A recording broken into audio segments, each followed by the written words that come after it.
It's our brave young highwayman, the story we will tell. His name was Willie Brennan, and in Ireland he did dwell. 'Twas on the Kilworth Mountains he commenced his wild career, and many a wealthy nobleman before him shook with fear. And it's Brennan on the moor, Brennan on the moor, bold, brave and undaunted was young Brennan on the moor. This get-together is definitely a nostalgia trip. We're doing all the songs that we would have done in the last time we were here, 1968.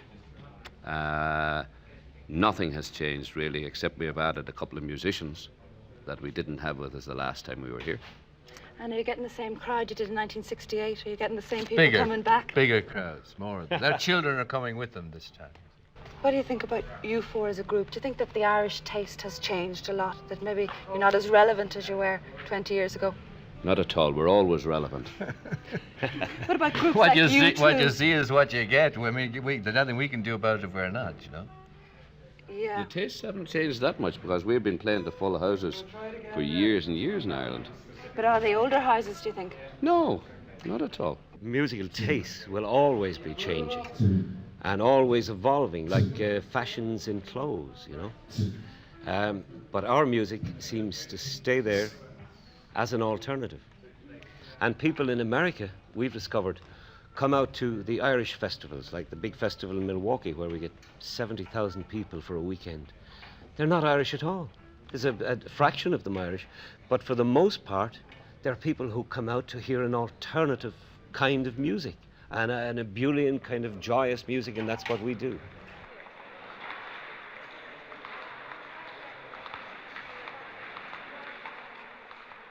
But I did get a desperate jab in the arse as I was making our way back to a car, you know. And I turned around and what the hell is going on here? And there was a girl standing with a straightened out safety pin with my blood dripping off, and she's saying, "He's real, he's real." I was coming off a stage in Galway one night and I went to run off and my shoes fell off because somebody had stolen the laces out of my two shoes while we were singing. We were doing a show in Hartford, Connecticut in America years ago, and somebody, for a souvenir, cut a little piece out of my sweater to take away the souvenir. Within two concerts, the whole sweater ripped in ribbons. Unraveled. But we had fantastic experience with the sweaters. When we first wore them, and they were seen in America, they were called for a long time Clancy Brothers sweaters, which was very flattering for us. We were delighted. But they were sold, how many did you say? 700% they went up in sales. They jumped by 700% within a matter of weeks after the Ed Sullivan Show, where 80 million viewers saw them, you know. And the Irish Export Board said, "Oh no, it had nothing to do with those fellas singing. It was our promotion." And you'll always wear them. You think it's part of the whole image?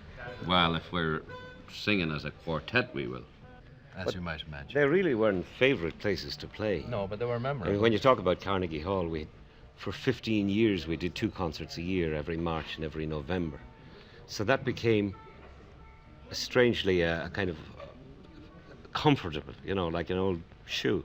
But does it ever get too comfortable? Does the buzz ever go out of it?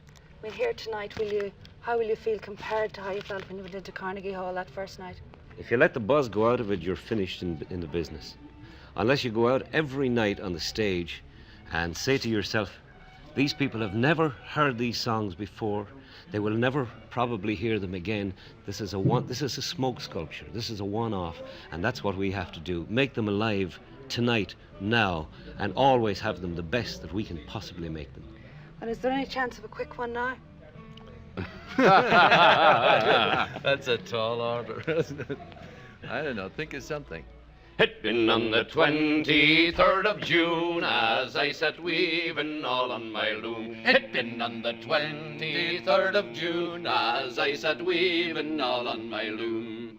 I heard a thrush singing in yon bush, and the song he sang was a jug of punch. Ladley fall the dee, ladley fall the diddle idle diddle lum skiddery idle diddle lum skiddery idle diddle diddle lum dum dee. That's all you're made of that.